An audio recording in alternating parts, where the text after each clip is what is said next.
Assalamualaikum warahmatullahi wabarakatuh. Perkenalkan, nama saya Ika Nisaningsih Supriharto dari Prodi D3 Kebidanan Poltekkes Mataram.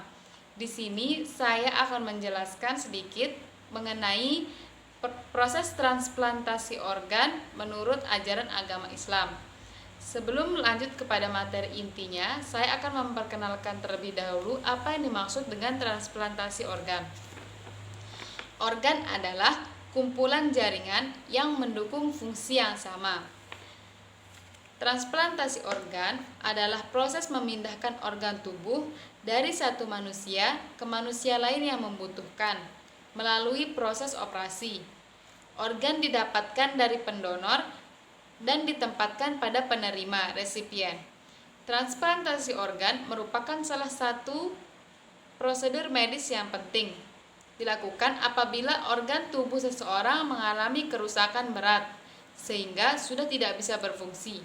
Ada banyak jenis organ yang bisa ditransplantasi seperti jantung, hati, paru-paru, kornea, dan ginjal. Prosedur pemindahan organ ini bisa menyelamatkan nyawa penerimanya. Namun di sisi lain, tindakan tersebut juga beresiko tinggi karena penolakan dari tubuh rentan terjadi. Sebab organ baru tersebut dianggap sebagai benda asing yang harus dilawan, sehingga tubuh justru akan memperlakukannya layaknya penyakit dan akibatnya organ baru tersebut tidak bisa diterima oleh tubuh. Manfaat transplantasi organ.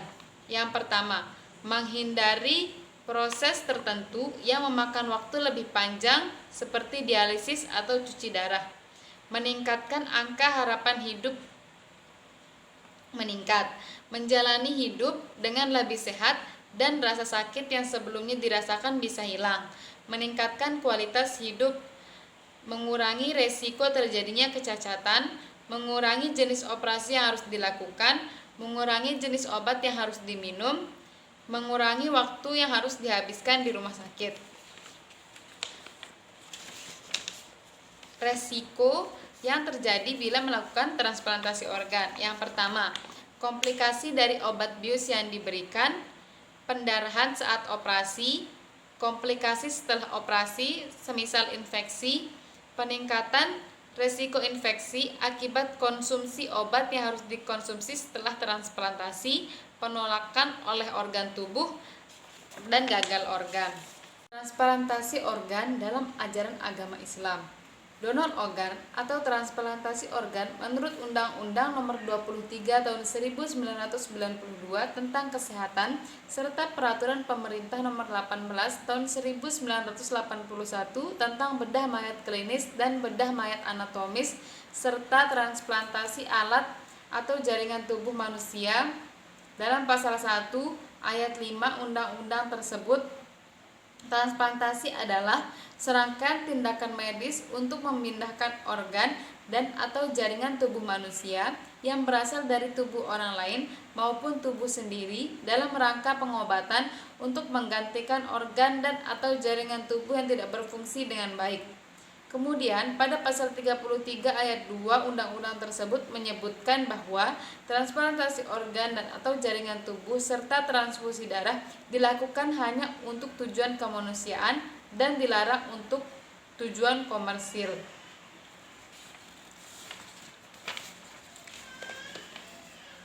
Hidup dan mati manusia berada di tangan Allah Subhanahu wa taala. Tubuh yang sekarang dimiliki pun juga miliknya, dan tidak ada yang boleh memutilasi ataupun mengeluarkan organ di dalamnya untuk keuntungan komersial. Oleh karenanya, para akademisi Islam sering membahas perihal tentang transplantasi ini. Kemudian dijelaskan oleh Profesor Aziz Al-Matri, seorang spesialis ginjal dari Tunisia dan anggota The Transplantation Society, dalam wawancara dengan organisasi The New Arab dilansir dari Al-Arabi dan Republika bahwa Islam memandang tubuh manusia untuk disucikan. Tubuh merupakan properti yang tidak bisa dicabut atau dipindah tangankan. Oleh karenanya, seorang muslim tidak bisa sembarangan mendonorkan bagian tubuhnya, karena tubuhnya merupakan titipan dari Allah. Selain itu, sebagai manusia juga memiliki kewajiban untuk melestarikan kehidupan, baik manusia, hewan, dan tumbuhan. Namun, jika ditilik dari sisi kebutuhan untuk hidup, apapun alasannya, transplantasi harus bisa dilakukan. Sementara itu, Ustadz Agung Cahyadi LCMA, seorang ahli fikih sekaligus dosen STIDKI Ar-Rahmah Surabaya, memberikan pendapatnya. Sebenarnya dari dasar hukum tidak boleh transplantasi itu karena sama-sama menyakiti manusia dengan membedah terangnya. Selanjutnya, kembali ia berpendapat jika dihadapkan pada kebutuhan hidup seseorang, transplantasi boleh dilakukan.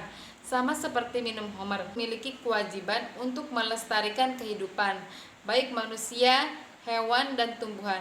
Namun, jika ditilik dari sisi kebutuhan untuk hidup, apapun alasannya, transplantasi harus bisa dilakukan. Sementara itu, Ustadz Agung Cahyadi LCMA, seorang ahli fikih sekaligus dosen STIDKI Ar-Rahmah Surabaya, memberikan pendapatnya. Sebenarnya dari dasar hukum tidak boleh transplantasi itu karena sama-sama menyakiti manusia dengan membedah terangnya. Selanjutnya, kembali ia berpendapat jika dihadapkan pada kebutuhan hidup seseorang, transplantasi boleh dilakukan. Sama seperti minum homer, jika tidak ada air yang tersisa di dunia dan yang tersisa hanya minuman homer, maka boleh dikonsumsi karena terkait dengan kebutuhan seseorang untuk hidup. Oleh karena itu, transplantasi diperbolehkan jika untuk keselamatan nyawa seseorang, namun tidak diperbolehkan jika untuk tujuan komersil. Sekian penjelasan dari saya. Terima kasih. Wassalamualaikum warahmatullahi wabarakatuh.